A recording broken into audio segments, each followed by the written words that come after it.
Good morning student, मैं योगेश गोस्वामी फिर हाजिर हूँ एक नए टॉपिक के साथ। स्टूडेंट, हम 11th केमिस्ट्री में नील्स बोर के सिद्धांत के बारे में पढ़ रहे थे। हमने नील्स बोर के सिद्धांत से परमाणु में इलेक्ट्रॉन का वेग और परमाणु में इलेक्ट्रॉन के कक्ष की त्रिज्या और इलेक्ट्रॉन की ऊर्जा का परिकलन कर लिया था। आज हम पढ़ेंगे हाइड्रोजन परमाणु का उत्सर्जन स्पेक्ट्रम, जो कि नील्स बोर की ही सफलता का पॉइंट है। हाइड्रोजन परमाणु का उत्सर्जन स्पेक्ट्रम, ये भी नील्स बोर सिद्धांत की ही सफलता है का एक पॉइंट है। सबसे पहले परमाणु में इलेक्ट्रॉन, नील्स बोर के अनुसार इलेक्ट्रॉन जब स्थिर वृत्ताकार कक्षों में चक्कर लगाता है तो न तो वो ऊर्जा का त्याग करता है और न ही वो ऊर्जा का उत्सर्जन करता है।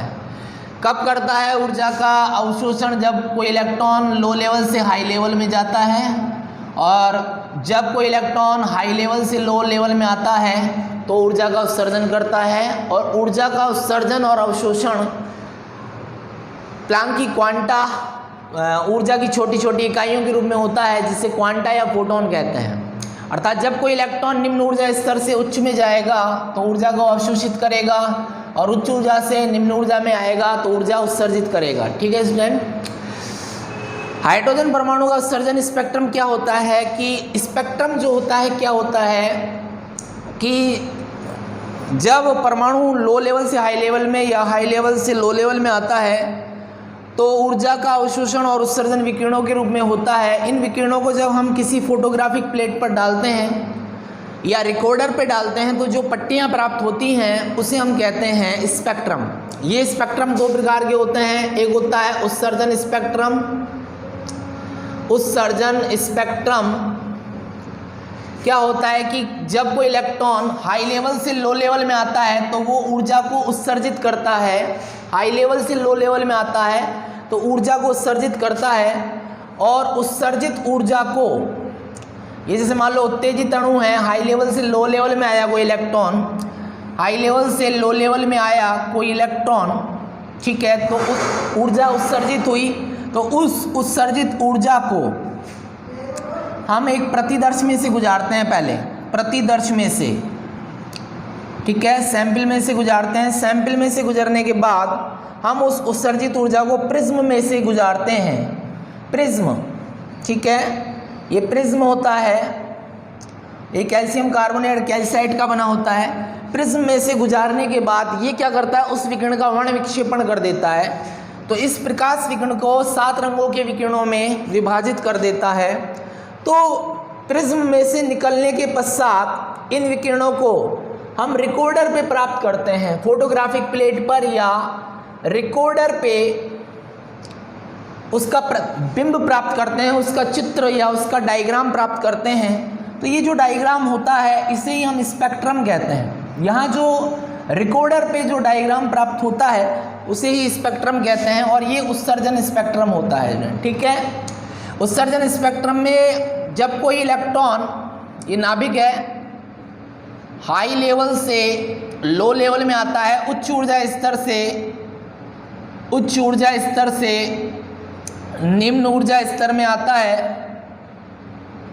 तो ऊर्जा को उत्सर्जित करता है विकिरणों के रूप में। वो विकिरणों को हम प्रतिदर्श में से गुजारते हैं। ठीक है, प्रतिदर्श में से निकलने के बाद प्रिज्म में से, और प्रिज्म में से वर्ण विक्षेपण होता है। वो श्वेत प्रकाश या वो विकिरण 7 रंगों में डिवाइड हो जाता है, और वो 7 रंगों को हम रिकॉर्डर पे प्राप्त करते हैं। तो जो चित्र प्राप्त होता है उसे हम उत्सर्जन स्पेक्ट्रम कहते हैं। ठीक है स्टूडेंट, इसी प्रकार से अवशोषण स्पेक्ट्रम होता है। अवशोषण स्पेक्ट्रम में क्या होता है कि एक श्वेत प्रकाश का स्रोत है, मान लो ये श्वेत प्रकाश का स्रोत है, और यहाँ से ये मान लो इस श्वेत प्रकाश मिल रहा है, इसको प्रतिदर्श में से गुजारेंगे, फिर प्रिज्म में से। प्रिज्म कैल्शियम कार्बोनेट का बना होता है जो वर्ण विक्षेपण करता है। श्वेत प्रकाश को 7 रंगों में 7 कलर में डिवाइड कर देगा, ठीक है, 7 कलर में डिवाइड कर देगा। फिर इसको रिकॉर्डर पे प्राप्त करेंगे, तो जो स्पेक्ट्रम प्राप्त होगा उसे अवशोषण स्पेक्ट्रम कहते हैं, अवशोषण स्पेक्ट्रम। ठीक है स्टूडेंट, क्या होता है अवशोषण स्पेक्ट्रम की? श्वेत प्रकाश 7 कलर से मिलकर बना होता है, VIBGYOR, violet, indigo, blue, green, yellow, orange, red. तो श्वेत प्रकाश 7 रंगों में से मिलकर बना होता है। जब इसको प्रतिदर्श में से निकालते हैं तो ये प्रतिदर्श कुछ को तो अवशोषित कर लेता है, बाकी को रिफ्लेक्ट कर देता है, कुछ को अवशोषित कर लेता है अपने में। जैसे मान लो 3 कलर को अवशोषित कर लेगा तो बाकी बचे 4 कलर, 4 को पारगमित करेगा, ट्रांसमिशन हो जाएगा। 3 रंगों के विकिरणों का अवशोषण कर लेगा, बाकी के 4 रंग जो होंगे, 4 रंग के विकिरण इसमें से निकलेंगे और वो 4 रंग के विकिरण यहाँ पर आके जो चित्र बनाएंगे उसे हम अवशोषण स्पेक्ट्रम कहते हैं। ठीक है, जब श्वेत प्रकाश को किसी प्रतिदर्श में से निकालते हैं, अवशोषण माध्यम में से गुजारते हैं, तो वो उस श्वेत प्रकाश का कुछ भाग अवशोषित कर लेता है, शेष पारगमित भाग को प्रिज्म में से निकालने के बाद रिकॉर्डर पर प्राप्त किया जाता है।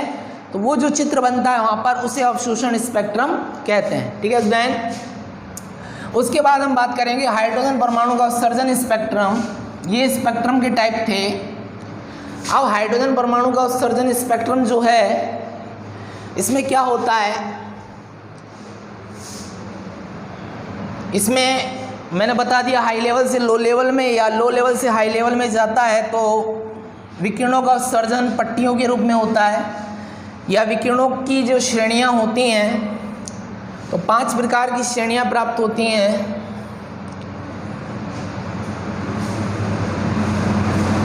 जैसे यहाँ ये n बराबर 1 है, पहला कक्ष है, n बराबर 2 दूसरा कक्ष, n बराबर 3 परमाणु का तीसरा कक्ष, चौथा कक्ष, 5वां कक्ष, 6ठा कक्ष और ये 7वां कक्ष। अगर कोई इलेक्ट्रॉन दूसरे से आ रहा है, पहले में आएगा, दूसरे से पहले में या तीसरे से पहले में या चौथे से पहले में या 5वें से पहले में या 6ठे से पहले में आ रहा है या 7वें स्तर से पहले में आ रहा है, तो जो श्रेणी प्राप्त होती है उसे लाइमन श्रेणी कहते हैं, लाइमन श्रेणी। इलेक्ट्रॉन पहले लेवल में आता है, पहले ऊर्जा स्तर में आता है, कहाँ से भी आए, 2 से भी आ सकता है, 3 से भी, 4 से भी, 5 से भी, 6 से भी, 7 से भी। तो विकिरणों की जो श्रेणी प्राप्त होती है उसे लाइमन श्रेणी कहते हैं। ठीक है स्टूडेंट, उसके बाद जब इलेक्ट्रॉन दूसरे में आता है, चाहे वो कहाँ से भी आए, तीसरे से आए, 5वें से आए या 6ठे से आए या 7वें से आए, तो विकिरणों की जो श्रेणी प्राप्त होती है उसे बामर श्रेणी कहते हैं। लेकिन आए कहाँ पर, दूसरे में आए, तीसरे से भी आ सकता है, चौथे से भी आ सकता है, 5वें से भी आ सकता है। तो विकिरणों की श्रेणी को क्या कहते हैं, बामर श्रेणी कहते हैं। क्या कहते हैं स्टूडेंट, बामर श्रेणी। ठीक है, उसके बाद जब इलेक्ट्रॉन तीसरे में आता है, तीसरे में कहाँ से आ सकता है, चौथे से आ सकता है, लेकिन आएगा तीसरे में ही, 5वें से आ सकता है, 6ठे से आ सकता है और 7वें से आ सकता है। तो इसे कहते हैं लाइमन बामर पाश्यन, पाश्यन श्रेणी। क्या कहते हैं इसको, पाश्यन श्रेणी। उसके बाद जब इलेक्ट्रॉन चौथे में आता है, चौथे में कहाँ से आ सकता है, 5वें से आ सकता है और 6ठे से आ सकता है और 7वें से आ सकता है। तो विकिरणों की जो श्रेणी प्राप्त होती है उसे कहते हैं ब्रैकेट श्रेणी। उसके बाद जब इलेक्ट्रॉन 5वें में आता है, 5वें में कहाँ से आ सकता है, आगे तक 5वें में आएगा, 6ठे से 7वें 8वें से आ सकता है। तो विकिरणों की जो श्रेणी प्राप्त होती है उसे कहते हैं लाइमन बामर पाश्यन ब्रैकेट फुंड श्रेणी। तो ये जो उत्सर्जन स्पेक्ट्रम है, पहले में आएगा कहाँ से भी आए चाहे तो लाइमन श्रेणी, दूसरे कक्ष में आएगा कहाँ से भी आए बामर श्रेणी, तीसरे कक्ष में आएगा कहाँ से भी आए पाश्यन, चौथे में आएगा चाहे कहाँ से भी आए ब्रैकेट श्रेणी। विकिरणों की जो श्रेणी प्राप्त होगी 5वें में आएगा कहाँ से भी आए उसे फुंड श्रेणी कहते हैं। तो ये हाइड्रोजन परमाणु का उत्सर्जन स्पेक्ट्रम है। ठीक है स्टूडेंट, अब हम उत्सर्जन स्पेक्ट्रम में जो स्पेक्ट्रम रेखा है उसकी आवृत्ति ज्ञात करते हैं। ये भी नील्स बोर सिद्धांत का ही एक सफलता थी। तो उस स्पेक्ट्रम रेखा की आवृत्ति का या तरंग दैर्घ्य का परिकलन, आवृत्ति का या तरंग दैर्घ्य का परिकलन, स्पेक्ट्रम रेखा की आवृत्ति का परिकलन। हम जानते हैं कि nवें कोश की एनर्जी En1 और वह n2 कोश की एनर्जी En2 होती है। n1 क्या है? निम्न ऊर्जा स्तर है, निम्न ऊर्जा स्तर, और n2 क्या है? उच्च ऊर्जा स्तर है। ठीक है, तो ऊर्जा में अंतर, जब कोई इलेक्ट्रॉन हाई लेवल से लो लेवल में आता है तो कितनी ऊर्जा उसने त्यागी, वो डेल्टा ई है, तो En2 माइनस में En1। ठीक है, और ऊर्जा का सूत्र हम निकाल चुके हैं, -2π² mz² E4 बटे में n² h²। हाइड्रोजन परमाणु के लिए परमाणु क्रमांक का मान 1 है, तो z बराबर 1 हो जाएगा, तो एनर्जी का सूत्र आएगा -2π² m E4 बटे में n² h²। ये फॉर्मूला रखेंगे एनर्जी का। ये उच्च कोश की एनर्जी है, ये निम्न कोश की ऊर्जा एनर्जी है। उच्च ऊर्जा स्तर से निम्न में आ रहा है इलेक्ट्रॉन, तो ऊर्जा कितनी त्यागी, वो ऊर्जा का अंतर है। तो हम मान रखेंगे डेल्टा ई बराबर, मान रखा -2π² m E4 En2 की ऊर्जा n² h² minus -2π² m E4 बटे में n1² E1 यानी n1 की ऊर्जा, निम्न ऊर्जा स्तर की ऊर्जा h² माइनस माइनस प्लस, तो डेल्टा ई बराबर -2π² m E4 बटे में n2² h² minus minus plus 2π² m E4 बटे में n1² h²। इस प्लस वाले टर्म को यहाँ लेके आओ और माइनस वाली को राइट में ले जाओ, तो डेल्टा ई बराबर होता है h न्यू।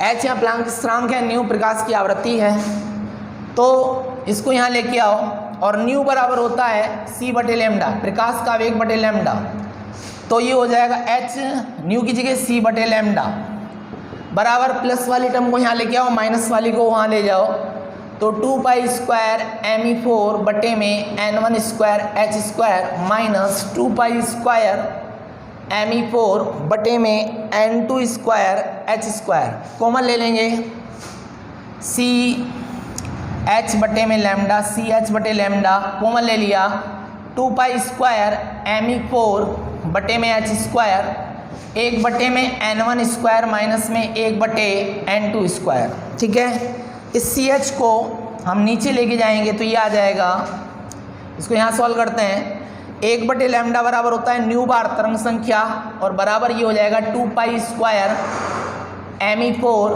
बटे h, सी एच वहाँ गया तो CH³ हो गई, CH³ 1 बटे n1² माइनस 1 बटे n2²। ठीक है, ये तरंग दैर्घ्य का उल्टा हो गया, तरंग संख्या, न्यू बार तरंग संख्या हो गई। ठीक है स्टूडेंट, इसको आगे सॉल्व करते हैं।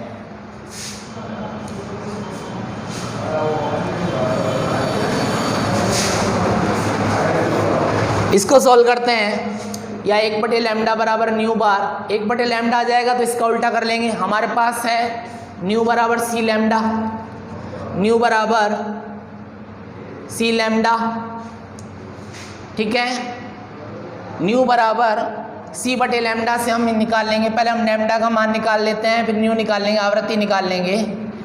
तो न्यू का सूत्र होता है सी बटे लैम्डा, तो हमें पहले लैम्डा का मान निकालना है। लैम्डा का उल्टा होता है न्यू बार, यानी तरंग संख्या, न्यू बार है तरंग संख्या, और इस पूरी इसकी जगह हम रखते हैं रिडबर्ग स्थिरांक, 2π m² बटे CH³ की जगह r आता है, और ये होता है 1 बटे n1² माइनस 1 बटे n2²। r बराबर जो होता है 2π m² बटे में CH³ के बराबर होता है। रिडबर्ग स्थिरांक कहते हैं इसको, रिडबर्ग स्थिरांक, और इसका मान होता है 109,737 सेमी इनवर्स। ठीक है, और ये 1 बटे लैम्डा या न्यू बार का मान आ गया, अब हमें आवृत्ति निकालनी है तो c बटे लैम्डा कर देंगे। c का मान होता है 3 गुणा में 10 की घात 8 सेंटीमीटर पर सेकंड और लैम्डा हम इस सूत्र से निकाल लेंगे। तो इस प्रकार से हमें प्रकाश विकिरण की या स्पेक्ट्रम रेखा की आवृत्ति ज्ञात हो जाएगी। ठीक है स्टूडेंट, इस फॉर्मूले से हम पहले 1 बटे लैम्डा निकालते हैं या न्यू बार निकालते हैं, उसके बाद हम आवृत्ति निकाल सकते हैं। आवृत्ति का सूत्र है c बटे लैम्डा। c प्रकाश का वेग फिक्स होता है, इसका मान 3 गुणा 10 की घात 8 होता है। ठीक है स्टूडेंट, इस प्रकार से स्पेक्ट्रम रेखा की आवृत्ति निकाली जाती है। उसके बाद स्टूडेंट सोमरफेल्ड का सिद्धांत, सोमरफेल्ड का सिद्धांत, इसकी कमियां थी नील्स बोर के सिद्धांत की। क्या कमियां थी? पहली कमी ये थी कि ये नील्स बोर सिद्धांत की कमी, पहली कमी ये थी कि ये सिद्धांत केवल एक इलेक्ट्रॉन वाले परमाणु के स्पेक्ट्रम को समझाने में सफल रहा। जैसे हाइड्रोजन में केवल एक इलेक्ट्रॉन होता है तो उसके स्पेक्ट्रम को समझाने में सफल रहा। ये बहु इलेक्ट्रॉनीय परमाणु के स्पेक्ट्रम को समझाने में असफल रहा, यानी 2 या 2 से अधिक जिसमें इलेक्ट्रॉन हो ऐसे परमाणु के स्पेक्ट्रम को समझाने में असफल रहा। दूसरा, ये इलेक्ट्रॉन के द्वैती प्रकृति को नहीं समझा सका कि इलेक्ट्रॉन एक ही समय में कणीय और एक ही समय में तरंगीय व्यवहार प्रदर्शित करते हैं, उसको नहीं समझा सका। उसके बाद कि जब कोई स्पेक्ट्रम रेखा को, जैसे ये स्पेक्ट्रम रेखा है, उसको चुंबकीय क्षेत्र में से गुजारा जाता है, जैसे ये चुंबकीय क्षेत्र है इसमें से गुजारा जाता है, यहाँ N और S ध्रुव लगा दिए, चुंबकीय क्षेत्र लगा दिया, तो ये स्पेक्ट्रम रेखा अनेकों रेखाओं में डिवाइड हो जाती है। इस बात को नील्स बोर का सिद्धांत नहीं समझा सका। इसे कहते हैं जीमान प्रभाव। जब स्पेक्ट्रम रेखा को, ये एक स्पेक्ट्रम रेखा है, इसको मैग्नेटिक फील्ड N और S ध्रुव में से के बीच में से निकाला तो ये स्पेक्ट्रम रेखा बहुत सारी रेखाओं में डिवाइड हो जाएगी, इससे जीमान प्रभाव कहते हैं। इस बात को ये नहीं समझा सका। दूसरा कि उच्च भेदन क्षमता वाले स्पेक्ट्रोस्कोप से अध्ययन किया तो एक स्पेक्ट्रम रेखा में भी बहुत सारी स्पेक्ट्रमी रेखाओं का झुंड था। जब एक उच्च भेदन क्षमता वाले स्पेक्ट्रोस्कोप से स्टडी की गई तो ये पाया गया कि एक स्पेक्ट्रम रेखा में भी बहुत सारी रेखाओं का समूह है। इस बात को भी नील्स बोर का सिद्धांत नहीं समझा सका। उसी प्रकार जब स्पेक्ट्रम रेखा को इलेक्ट्रिक फील्ड में लगाया जाता है, इलेक्ट्रिक फील्ड यानी कि बैटरी जोड़ दी, इसके चारों तरफ बैटरी लगा दी, यानी कि इलेक्ट्रिक फील्ड लगा दिया, ठीक है, इसके चारों तरफ। तो जब इलेक्ट्रिक फील्ड लगाते हैं स्पेक्ट्रम रेखा के चारों तरफ तो ये स्पेक्ट्रम रेखा भी बहुत सारी रेखाओं में डिवाइड हो जाती है। इस बात को भी नील्स बोर का सिद्धांत नहीं समझा सका। इसे कहते हैं स्टार्क प्रभाव। स्टार्क प्रभाव कि इलेक्ट्रिक फील्ड या विद्युत क्षेत्र लगाने पर भी स्पेक्ट्रम रेखा बहुत सारी रेखाओं में डिवाइड हो जाती है, इसे कहते हैं स्टार्क प्रभाव। और जब चुंबकीय क्षेत्र लगाते हैं तब भी ये बहुत सारे भागों में डिवाइड हो जाती है, इसे कहते हैं जीमैन प्रभाव। इस बात को ये नहीं समझा सका और ये केवल एक इलेक्ट्रॉन वाले परमाणु के ही स्पेक्ट्रम को समझाने में सफल रहा, बहु इलेक्ट्रॉनीय परमाणु के स्पेक्ट्रम को समझाने में असफल रहा। ठीक है। उसके बाद सोमरफेल्ड का सिद्धांत आया कि ये जो एक स्पेक्ट्रम रेखा है ये बहुत सारी रेखाओं का समूह होती है। इस बात को सोमरफेल्ड ने समझाया। सोमरफेल्ड के सिद्धांत ने, सोमरफेल्ड का सिद्धांत वो कहता है कि एक स्पेक्ट्रम रेखा का जब उच्च भेदन क्षमता वाले स्पेक्ट्रोस्कोप से अध्ययन किया तो एक स्पेक्ट्रम रेखा में भी बहुत सारी रेखाएं थीं। इस बात से ये संकेत मिलता है कि एक कक्ष में भी बहुत सारे उपकक्ष होते हैं। एक कक्ष में भी बहुत सारे उपकक्ष होते हैं, जैसे S, P, D, F। इस बात से ये संकेत मिलता है कि एक कक्ष में भी, क्योंकि नील्स बोर का सिद्धांत तो कक्ष तक ही सीमित था, उसने ये नहीं बताया कि कक्ष भी बहुत सारे उपकक्षों से मिलकर बने होते हैं। तो एक स्पेक्ट्रम रेखा बहुत सारी स्पेक्ट्रमी रेखाओं से मिलकर बनी हुई है। तो इस बात से ये संकेत मिलता है कि एक कक्ष में भी बहुत सारे उपकक्ष होते हैं। तो नील्स बोर का सिद्धांत ये कहता है कि इलेक्ट्रॉन न केवल वृत्ताकार कक्ष में चक्कर लगाता है, बल्कि दीर्घ वृत्ताकार कक्ष में भी चक्कर लगाता है, अंडाकार कक्ष में भी चक्कर लगाता है इलेक्ट्रॉन। ऐसे जैसे ये वृत्ताकार कक्ष है, जैसे मान लो ये इलेक्ट्रॉन है, इलेक्ट्रॉन यहाँ घूम रहा है, तो वृत्ताकार कक्ष में तो क्या होगा, इलेक्ट्रॉन की जो नाभिक से दूरी है r, ये फिक्स रहेगी। जैसे इलेक्ट्रॉन यहाँ आ गया, फिर यहाँ आ गया, तो दूरी का मान, ये जो त्रिज्या है, त्रिज्या का मान तो फिक्स रहेगा, r का मान फिक्स रहेगा। लेकिन जो परिक्रमण कोण है थीटा, ये परिक्रमण कोण, ये जो थीटा है, इसका मान परिवर्तित होगा वृत्ताकार कोण में। लेकिन अगर हम दीर्घ वृत्ताकार कक्ष की बात करें, जैसे ये इलेक्ट्रॉन, ये दीर्घ वृत्ताकार है, दीर्घ वृत्ताकार कक्ष है, तो इसमें त्रिज्या भी परिवर्तित होती है इलेक्ट्रॉन की गति के साथ। r का मान कभी छोटा होगा, कभी बड़ा होगा, r का मान छोटा होगा, कभी बड़ा होगा।